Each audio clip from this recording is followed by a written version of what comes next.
दोस्तों की हाल है जनाब, ठीक ठाक जी। दोस्तों हुण असी तुहानूं एक टैडी मादी का शौक करा रहे हैं। उस्ताद मौलवी बिलाल साहब की स्पैशल कबूतर ने 33 नंबर उस्ताद अब्दुलमजीद मदीना शरीफ।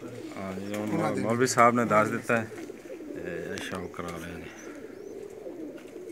माशाअल्लाह तबारकल्लाह। चैंपियन ऑफ मदीना उस्ताद मोहतरम उस्ताद अब्दुलमजीद साहब दे घर दे जनाब 33 नंबर टैडी। दसन की जरूरत ही नहीं, देखने वाले पहचान जान। यह देखो जी, यह कुंदा है माशाअल्लाह। यह देखो, यह चीज़ देखो जी, क्या बात है। तुम दिखा दो माशाअल्लाह जी। यह पंजे देखो जी, ठहर जी।